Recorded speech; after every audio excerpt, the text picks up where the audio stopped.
It rained the day you left. The forest was wet, and the stream was swollen. When they finally found you, the team said you had been buried, and that it took a long time to set you free.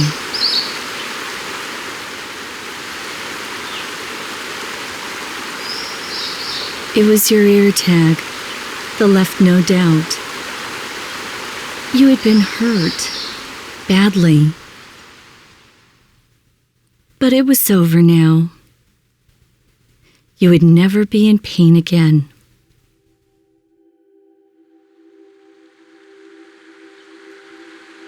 He'd gone missing for 3 days, so we organized a search. We weren't getting any signal, so we headed out to search elsewhere. That was when we caught the smell of something in the air. We looked around and found the body after clearing away some of the dirt and stones.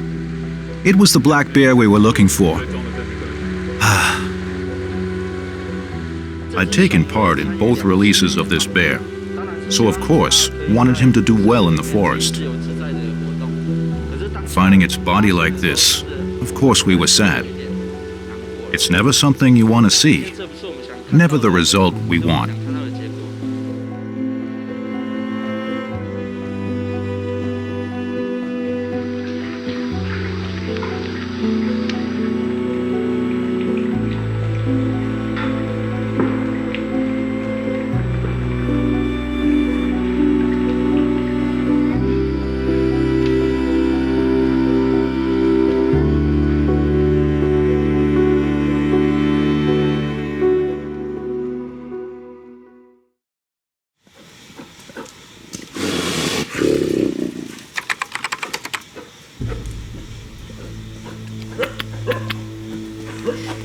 Daxue Forest District Office was first notified of a black bear trapped in a persimmon grove near Mount Dongmao in Taichung on October 1st, 2020. This large adult bear had caught its front left leg in a trap and was unable to break free. Area farmers regularly set traps like this to catch wild boars and macaques that damage orchards and pilfer fruit.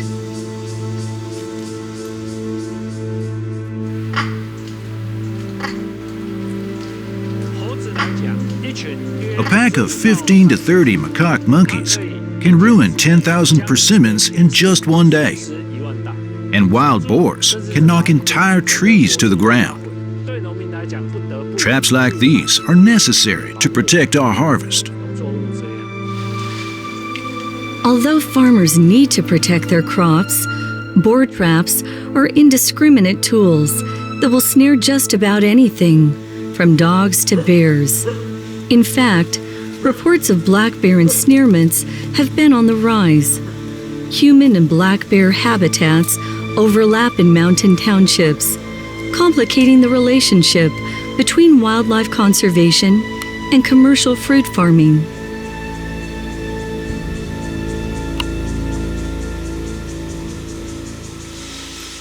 那等一下吹是站在，就是那个 V 有没有？你说吹在他胸口 V 的那个地方，是不是这边吹？好，不要吹到胸腔。好。这是电网吗？这个是电网吗？断电了。断电了。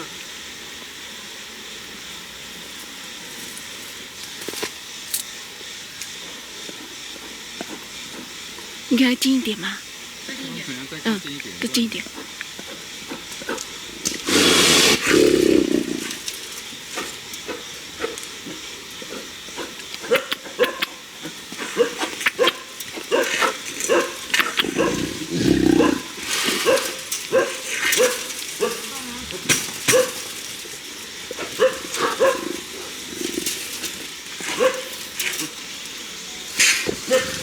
刚有中吗？有。好。那你小心哦，小心哦，头还会动哦。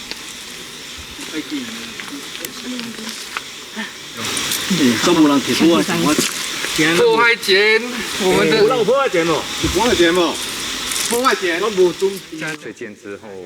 The bear had to be anesthetized before we could free it. I didn't expect the trap to be so heavy-duty. The cutters we brought nearly broke. I had to cut the cable wires one by one before the bear was set loose.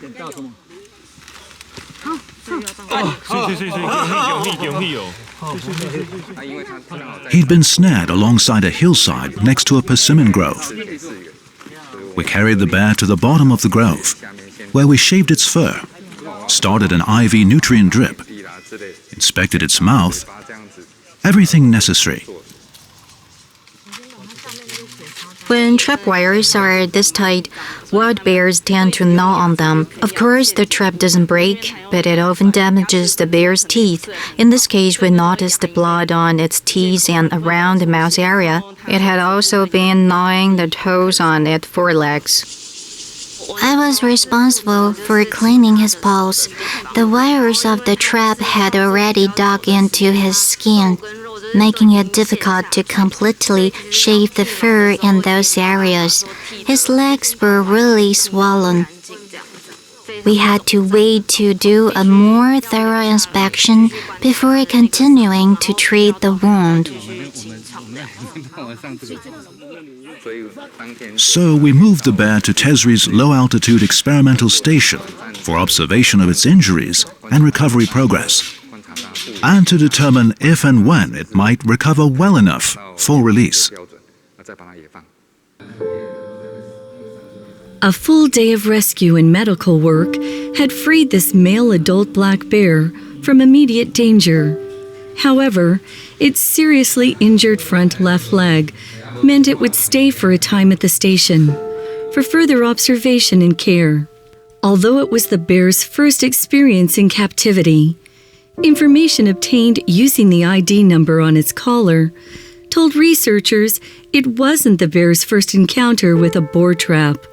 In 2018, Daxue Forest District Office had asked Dr. Mei Xiuhuang and her team from NPUST to capture, tag, and release 6 wild black bears in the vicinity of Mount Daxue for conservation research purposes.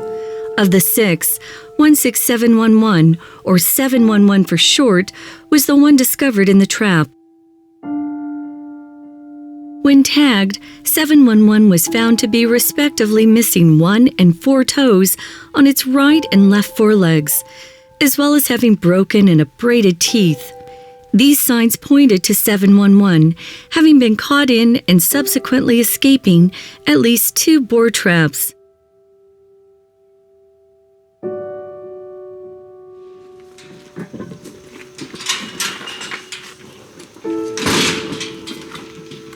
Injuries and mangled toes were carefully treated at the station, and a month later, recovery had progressed to the point that 711 could be moved from its cage into a larger indoor enclosure for continued remote observation of its recovery.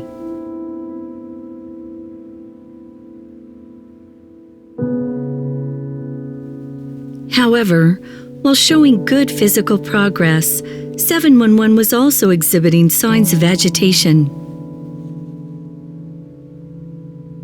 In the morning of the second day, while in the enclosure, the bear heard far-off footsteps and hid. After that, it just stayed put in its hiding place.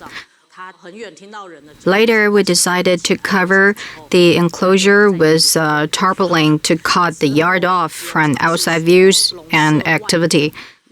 In the afternoon of the 4th day, both the quiet and hunger finally convinced the bear to leave its hiding spot and to nibble on the food we had left.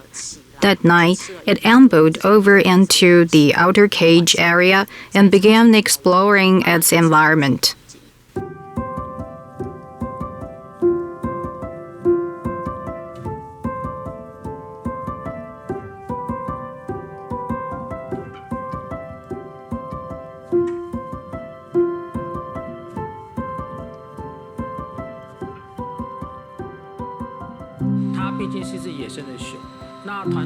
He is a wild bear, so the team's goal remained releasing it back into the wild after recovery. Thus, except when absolutely necessary, like during feedings and cleanup. We avoided contact as much as possible and monitored his status remotely, reporting anything new to the veterinarians for discussion and follow-up. After 2 months of recovery, 711 was active and already able to leap from its perch onto 2 paws.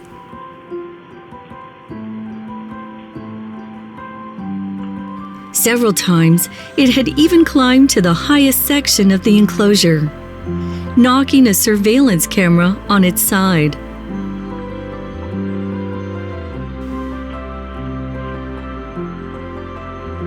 With its injuries, health status, and reaction to humans all up to release standards, team specialists green-lighted 711's return to the wild in a protected wildlife habitat along Kung Stream near Mount Daxue.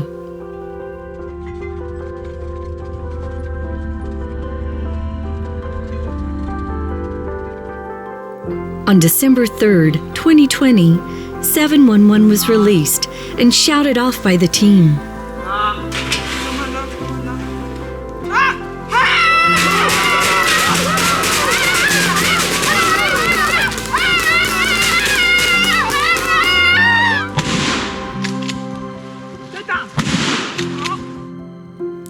Back in its familiar forest, all hoped 711 would stay safe and healthy and well clear of settled areas. But for naturally wide-ranging black bears, human-imposed boundaries mean little, especially when there is food at stake. Just 2 weeks later, 711's GPS collar showed it heading in the direction of a mountain village.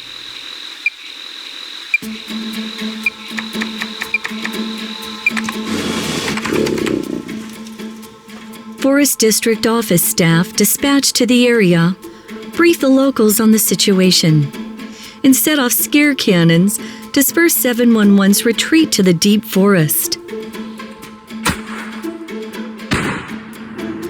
But for whatever reason, 711's signal remained on course for the village. Soon after, reports of a bear attack on a chicken farm came from Mapihao Village in Miaoli County's Taichung Township. GPS data confirmed it was 711. It killed 15 chickens in one coop and destroyed the mesh fencing on 3 others. See? Those covered with canvas. This was the second door it broke. The way they were torn away, I thought it was probably a bear. My dogs are on a long leash, so can patrol all the way to the tree over there. 711 was here eating their dog food, and I saw it from up there. It jumped up when I yelled, and then leapt down. I asked the Forestry Bureau to leave me some of those scare cannons. I set them off after dark now, and the bear hasn't been back. District office staff encourage villagers not to leave their food or animal feed out, to set surveillance and camera traps, and to use scare cannons to prevent further predations. However, 711 continued raiding local orchards and farms. 711 was the first black bear known to be so active in areas of regular human activity. I think it was a game for him. He'd scamper up into the mountains when confronted, but return after we left. This persisted for over a month. The villagers were scared. Staff from Shuangqi Station and Dongshi Forest District Office stepped in and relieved most of the concerns with answers and advice. At least it kept them from thoughts of harming the bear. I've personally seen Formosan black bears fewer than 10 times. This shows they're more afraid of us than we are of them. When they see people, they stay clear.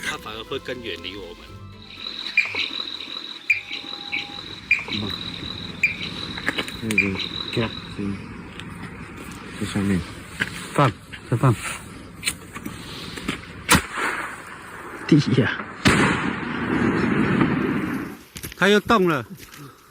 In early January 2021, 711 had wandered into an area around Taishan village in Taichung, ransacking a cabin for food when its owner was away.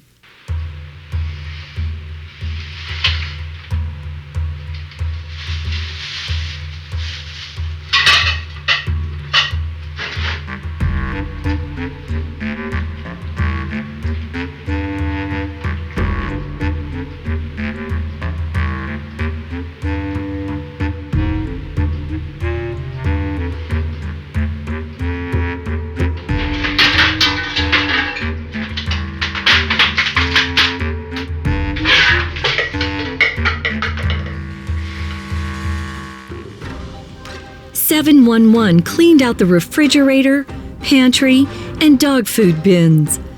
Daxue Forest District Office again responded by helping area residents secure their food stores and set up scare cannons. 711, returning to the same cabin that very night, was driven off by cannon fire. All were surprised, however, when it returned several hours later and licked clean the cannon's pepper powder spray.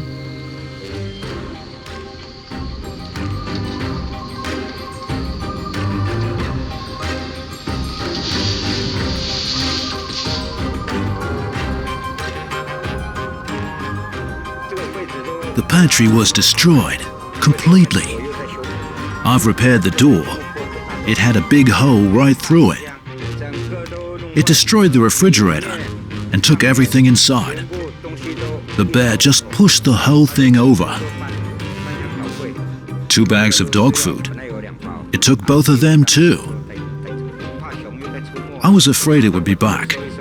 We collected our stuff and retreated back home. Fearing local sentiment could turn against 711, the district office launched a broader effort to drive the bear far away from settled areas.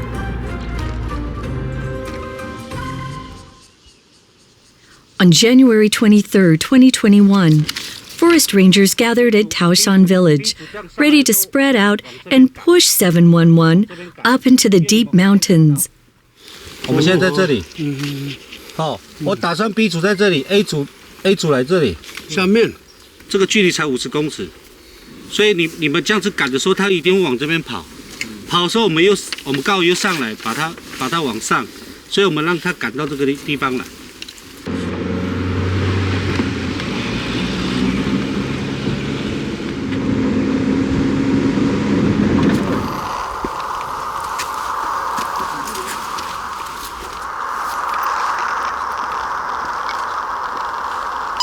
怎么样？很强，它离我们很近。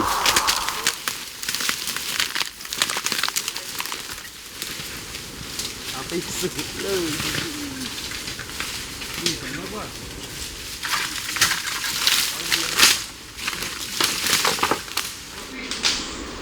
不要让它说这个出现，那个摄影大哥小心哦！小心啊！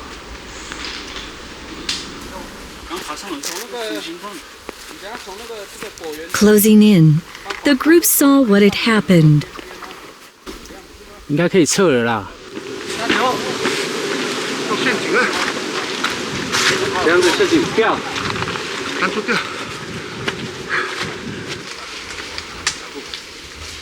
711 had become ensnared again, and the rangers' big push was transformed into a rescue mission. 哎，阿贤，咱唔得先起来看。破坏点。哦，先看下点。哦。他那个阿手臂有一段呢，不要太靠近了。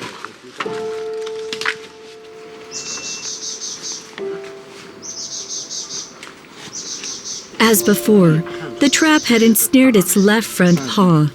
When stabilized, 711 was transported to the low-altitude experimental station for care.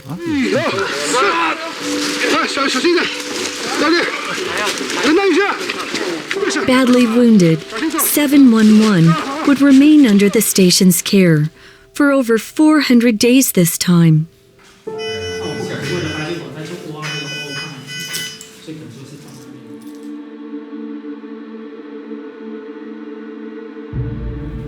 After several days, its swollen left leg had become worryingly black. Lesions were appearing on its carpal pad, and it was lethargic and unwilling to eat. The vet was quickly called in.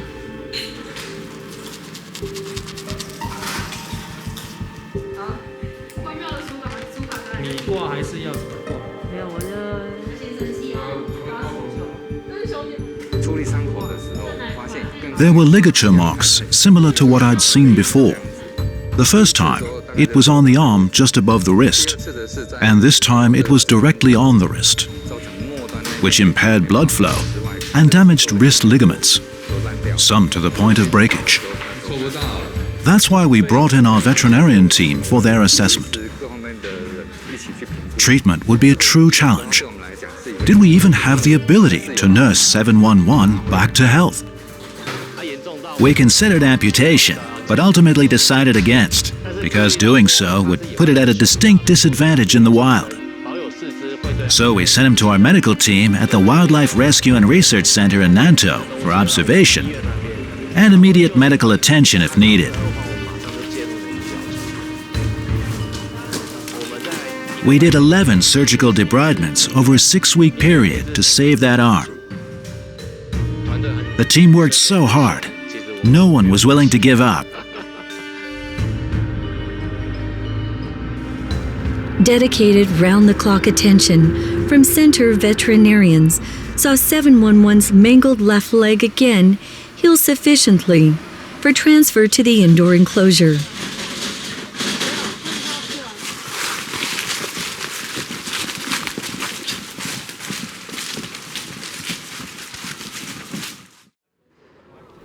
Meanwhile, the Daxue Forest District Office named Taoshan and Mapihao black bear-friendly villages to thank residents for their reporting and assistance with bear conservation. I'm pleased to be here today to thank each one of you in person, our partners. Thank you for helping protect 711 by removing over 200 traps in the area. This effort is of course mutual, and the government will of course contribute monetarily. No one expects you to shoulder this work alone. Our electrified fence program is designed to warn wild animals away with a mild shock. These fences are an effective deterrent against wild boars, monkeys, and of course black bears.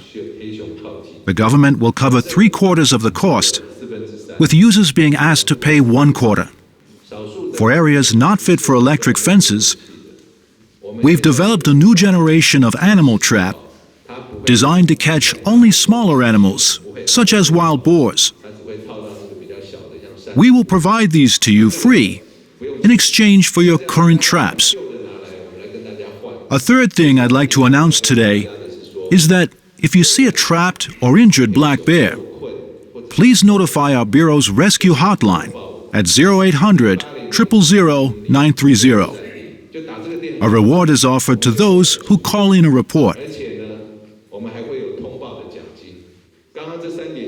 We are promoting these 3 initiatives nationwide. Each of you is crucial to the success of conservation.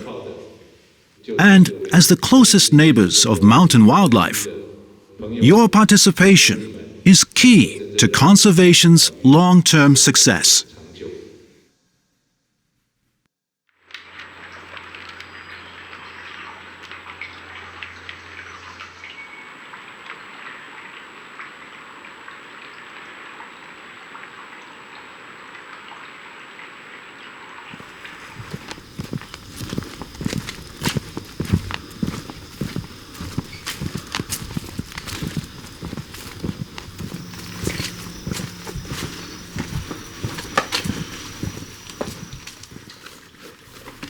We first put out 2 mice, along with some fruit, root vegetables, eggs.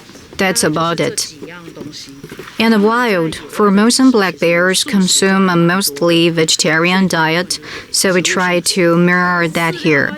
Because chicken feed and dog food were part of its encounters with people, we are eliminating this from its diet. The yard is fairly small, so we do our best to keep it busy moving from place to place. The perches we've installed for it to climb help us assess its recovery progress. It's good at detecting food but misses some, which wild macaques are more than happy to scavenge.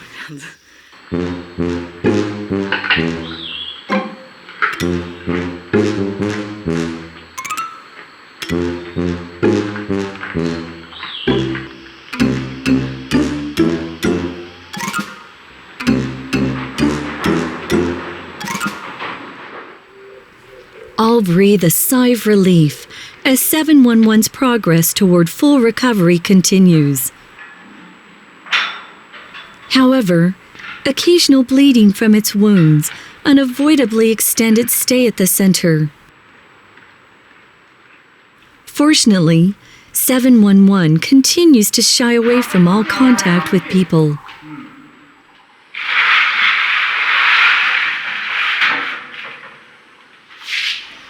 Fear of humans is a necessary condition for release back into the wild.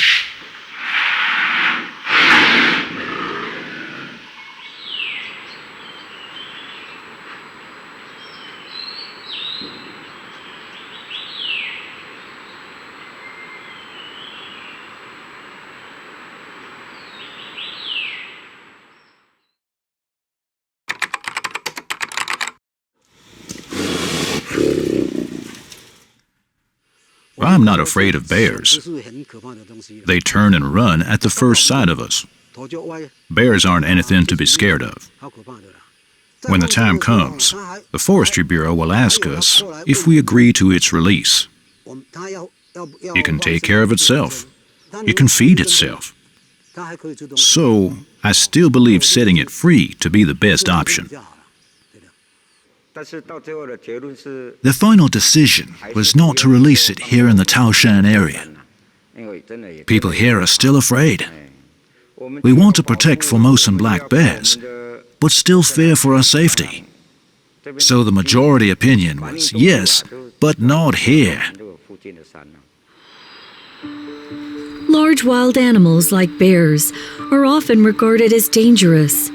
However, Formosan black bears instinctively avoid human contact. In fact, no injury or death has ever been linked to an unprovoked bear attack in Taiwan. Nevertheless, 711's recurrent incursions into settled areas concern many village residents. A survey conducted by Daxue Forest District Office in October 2021 found that of the 55% of residents nearby 711's home habitat who supported its release, 70% wanted it released elsewhere.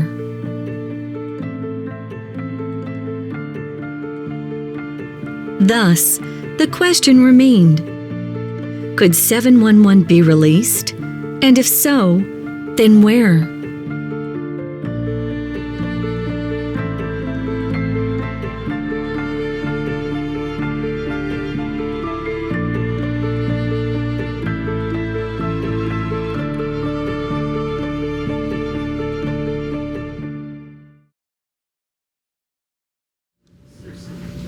On the left side here are the 5 places evaluated for release. In terms of topography and plant cover, Luanda Forest District Section 1 and 1 came out on top because of its beech and oak trees, which make it an ideal black bear habitat. Next, 3 of these areas lie at least 10 kilometers away from regular human and hunting activity, which makes them more suitable than the other 2. As for the question of 711's ultimate disposition, the Forestry Bureau convened 2 contentious meetings with experts. It was the bear's strong recovery and right to life that tipped the final decision in favor of release, as long as a new and suitably remote habitat could be found. The Bureau carefully reviewed 10 months' worth of national data to assess the potential release sites.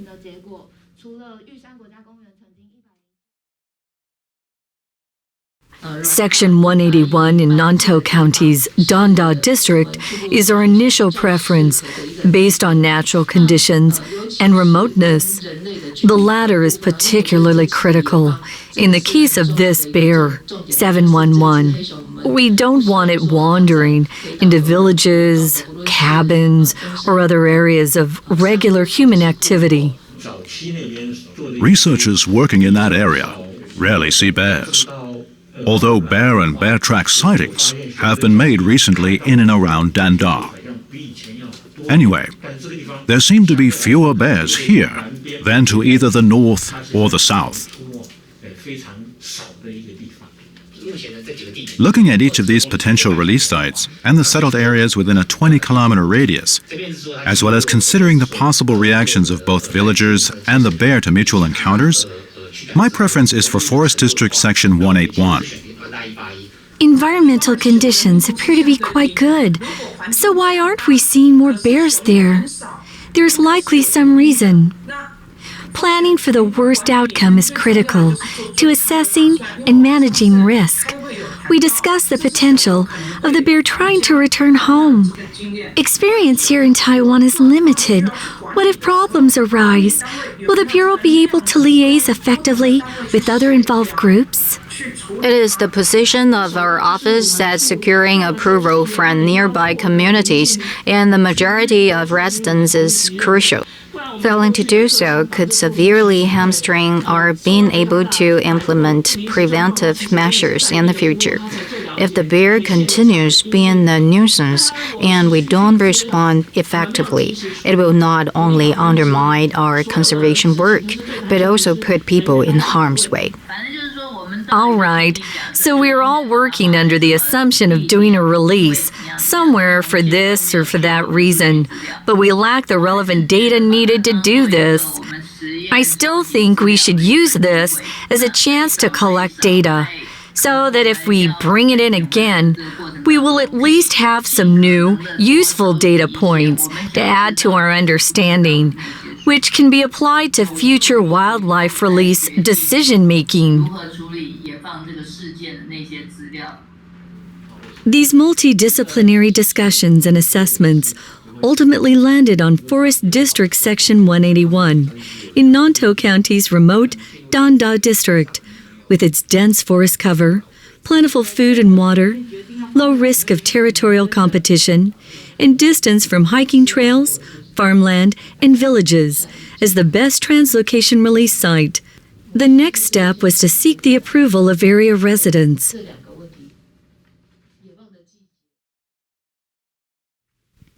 A town hall meeting to discuss the idea of release was convened on January 15, 2022, with the neighboring villages of Dili, Shuanlong, Renhe, and Tannan. 万一他直接进到部落才发现怎么办？因为他有装脖子有装报告机，他走到哪边，我们基本上我们会知道。这个电子围篱的这个范围要怎么设？我们电子围篱呢会设在各个部落的周边，所以熊一靠近的时候，那我们收到讯号的时候，我们就可以马上知道，那就会赶快通知大家。目前来讲，它现在其实还算是相当健康的熊。如果现在就一直关，其实这有点终身监禁。给他一次机会啊！野放就是给他一次机会。我们布农族不能射熊啊，这个是我们的禁忌啊。这第一个，第二个，我自己的想法是，我们给这只熊一个机会了。熊怕我们布农族啊，所以它要攻击人类是比较难，所以那个野放是 OK 了，他们绝对不会攻击人类的，除非真的你先攻击，它只会攻击你。 The Forest District Office briefed us all on the bear's history and about what had happened. It's wearing a tracking collar. The office has promised to respond whenever it approaches an electronic fence. So I approve of its being released here. After over 400 days of care and evaluation, 711 returns to the wild once more. On this day, April 12, 2022, we, the Daxue Forest District Office, are returning this black bear to the wild. We wish him peace and providence. Bow. Now the incense.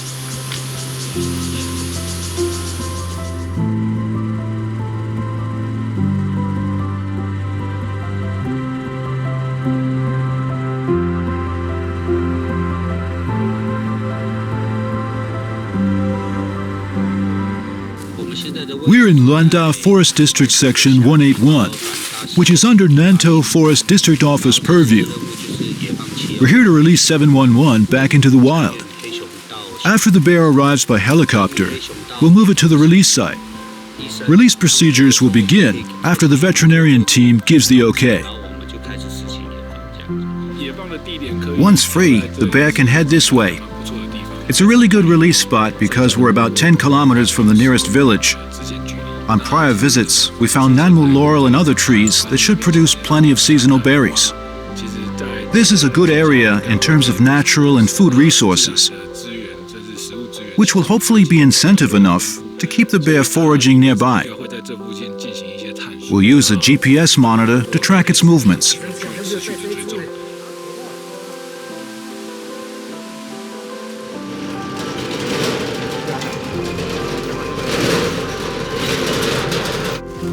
We're ready to go. After we sedate him and affix his collar, he will get a final health checkup and then get weighted. He's been here twice now. I'm strongly impressed that he's not overly happy here and would prefer to be back home. He isn't particularly curious about things here and spends his time gazing outside. Captive black bears will play occasionally with the things we provide them, but not him. He seems to take his current situation as temporary. He's biding his time until freedom.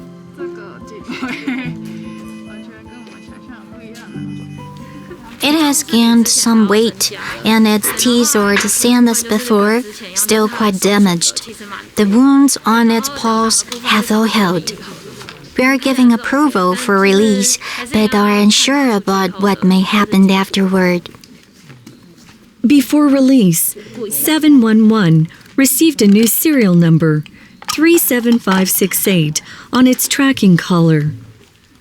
The last three numbers, 568, is now its new name, infused with wishes for a long life and success.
.568 was again free.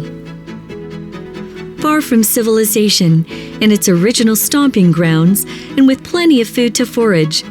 This new home promised a new life of safety and freedom for 568. Would this translocation release end in success?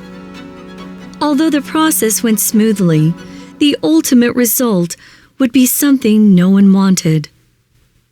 568 would be dead just 25 days later.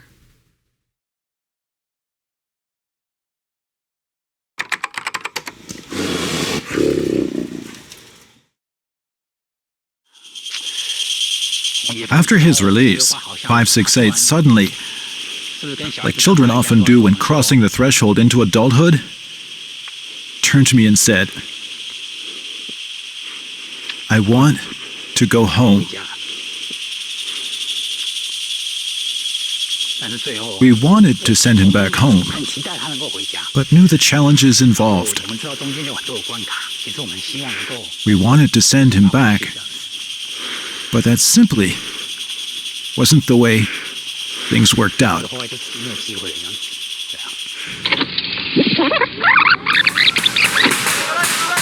On April 12th, the response team reported the newly liberated 568 had immediately struck north across several forests and the Junda stream before overnighting at an impenetrably steep cliff face. The next day, it succeeded further upstream and continued moving on a northwesterly course. Where was 568 going? Noting 568's persistent progress north, the two Forest District offices held a joint meeting on April 19th to map out a coordinated response strategy. 14 days out, on April 25th, 568 had reached a collapsed cliff overlooking the Daxue River, with a clear view of Susegong campground. Was 568 still trying to forage in settled areas? The response team raised the alert in nearby villages, set up camera traps at strategic locations, and brought in cages and gear to capture 568 again if needed. However, if 568 were again removed due to public safety concerns, it would almost certainly end all hope of freedom.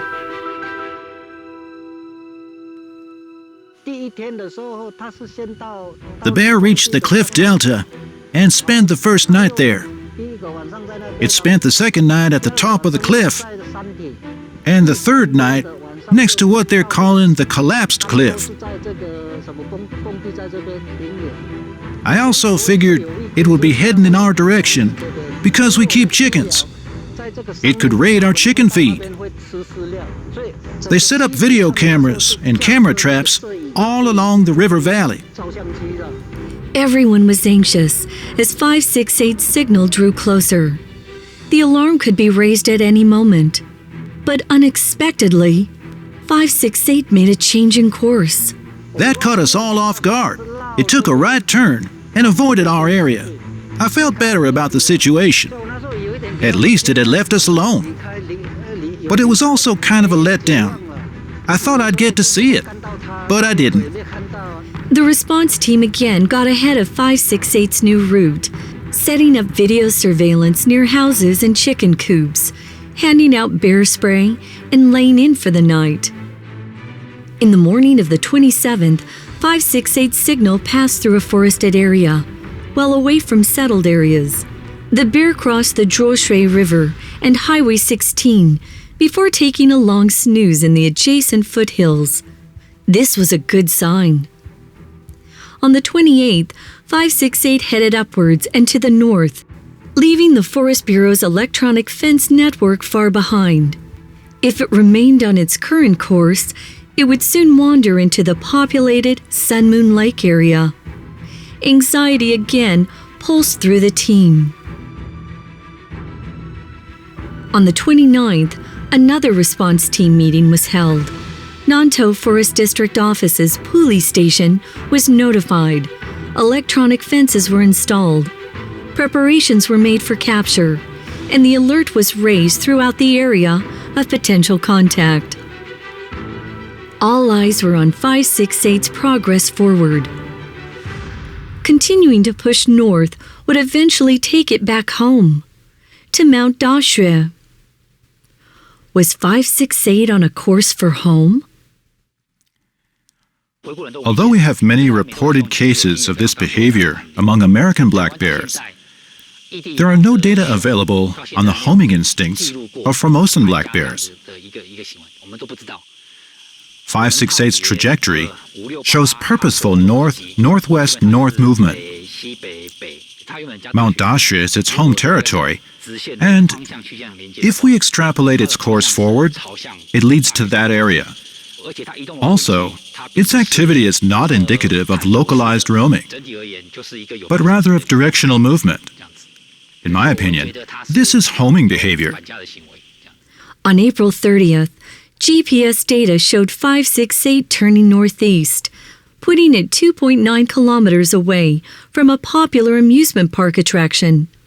Later that afternoon, it had crossed over the Shuishe mountain ridgeline and was again tracking a northward course. On May 2nd, 568 had left the dangers of Puli and Sun Moon Lake well behind, but was now approaching Dongguang village. For the next 2 days, 568 stayed close to a trail in Zhuoshe. Because the team expected the bear to continue north along one of 2 possible routes, Puli Station was asked on May 4th to issue an alert for the affected district of Wujie. On May 5th, 568 entered a farming area in the foothills of Mount Wujie.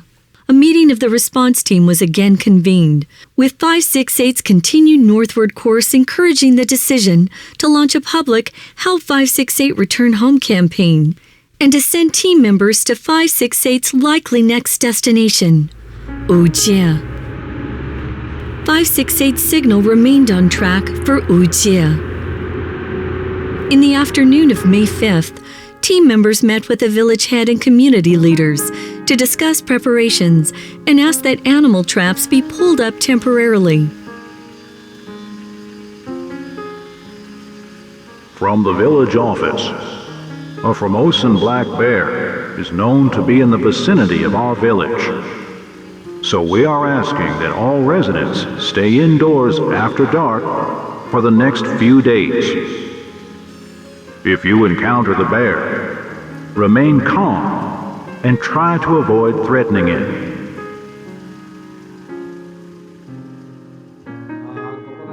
We heard, of course, from the Forestry Bureau, and then from several groups, that the released black bear was in our area. I had to get the word out. I asked villagers to stay indoors after dark and to report any sightings. I made a public announcement on May 5th, and then again on the 6th. I was worried too. I'm in my 50s and have never seen a bear in the wild. I asked our village elders, and they've never seen one either. This made it even more important to get the word out. Since its release in the Danda district 25 days ago, 568 had traveled 54.75 kilometers, crossed 14 mountain ridges, scaled rock faces as steep as 65 degrees, and logged 27 kilometers in altitude changes, ranging from 432 to 2,050 meters above sea level. 568 was mostly active during the day and slept at night. It steered clear of settled areas and farms and traveled mostly under natural forest cover.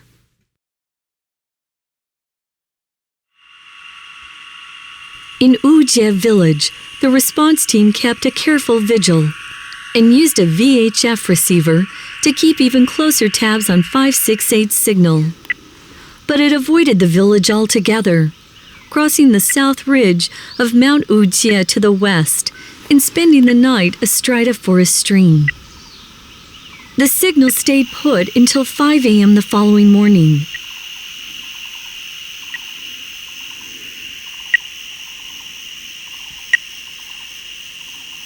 Then, after proceeding onward for a while, it stopped abruptly. But why? The response team called a temporary halt to the Help 568 Return Home campaign and assembled a search team.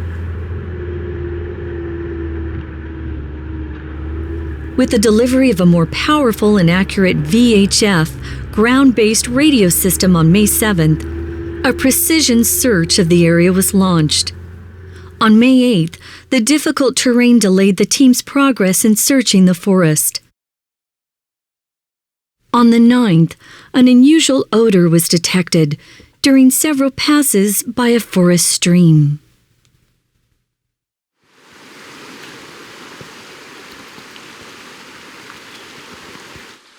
We smelled something foul in the air on our first pass through that area.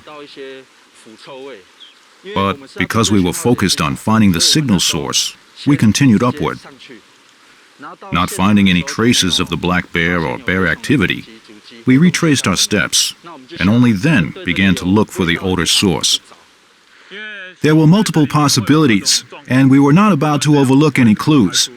If it were the carcass of another wild animal, I wanted to analyze it and see if it had been killed by a bear. That would at least indicate 568 had been through the area. When we arrived here, some team members noticed a pile of dirt crawling with carrion beetles. We dug into it to see what was inside and quickly came up with black fur. We continued investigating and found a front leg, which confirmed we had a Formosan black bear. I didn't really examine its paws. I knew from its ear tag that this was our bear. It was so disheartening, but I had to message in the report. He'd been missing for 3 full days, so I immediately notified Daxue Forest District Office and our team leaders. After 25 days of round-the-clock surveillance, 12 days under heightened alert, countless emergency meetings, and the involvement of hundreds of people, 568's journey had still ended in death. When the news came in, we were in the midst of discussing his lost signal. I turned to my colleagues and told them he's gone.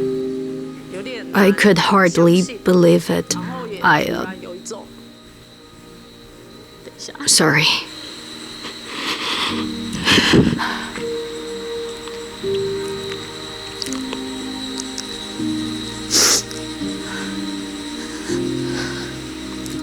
There were so many people involved.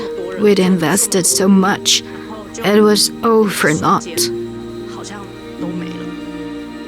I didn't want to think about what he may have seen in his final moments. Rescued animals face a harsh environment when they're released back into the wild. Of course, I never once thought he would go so quickly, but we now have no choice but to accept the reality. We hope to be able to release all of our rescued animals. Raising 711 in captivity would be a 20 to 30 year sentence. So when feasible, release is best for all involved. What does this mean for the future? Will it affect our decisions? Of course, we don't want to see another result like 711. I am so grateful to this bear for expanding our knowledge of black bear conservation and of how to create bear-friendly villages and environments, as well as comprehensive conservation programs for endangered species to coexist together. These are really the most important issues to consider.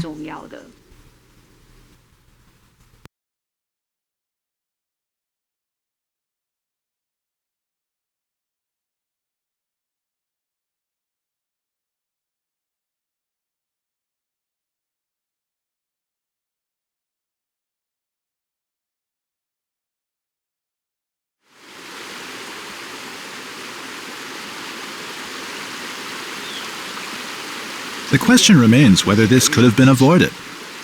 It's hoped that the Forestry Bureau's new hunting self-regulation program for indigenous Taiwanese will encourage reporting by normalizing interactions with the hunting community and respecting local traditions.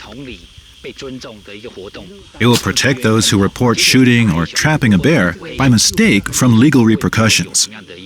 So, if the program had already been enacted in Wujie, or there were at least some awareness there, that such an act would not be handled as a crime, this pitiful ending could have been avoided. Of course, we can never be 100%, but I'm confident more people would be willing to report what really happened. If those hunters had been confident that immediate reporting would protect them from legal punishment for their mistake, 568 may yet have escaped death once more. This, however, requires both full trust in the government's word and acceptance by mainstream society of indigenous hunting traditions. Clearly, much work remains to be done. After 568's death, the Forestry Bureau included Formosan black bears in the National Payments for Ecosystem Services program, encouraging villagers to actively participate in bear protection, emphasizing that those who immediately report and help respond to bear injuries or deaths due to hunting or trapping mishaps will not be prosecuted. The Forest Bureau has also since expanded promotion of the Hunting Self-Regulation Program, encouraging village hunters to fight on the front lines of black bear conservation. The mountains are the true home of the Formosan black bear. While people may differ in opinion about how best to coexist with nature and its wild inhabitants, honest dialogue and mutual understanding must ultimately find an answer that we can all live with.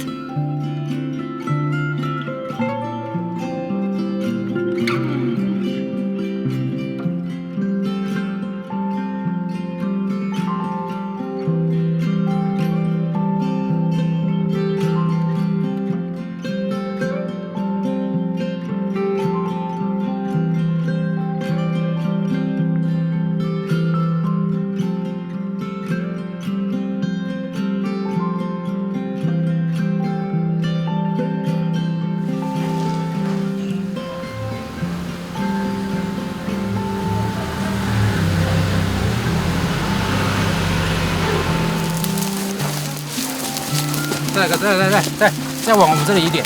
来，放，小心哦。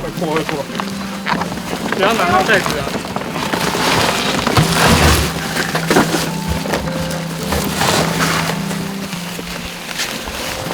小心哦。可以放了，这个可以先开吧。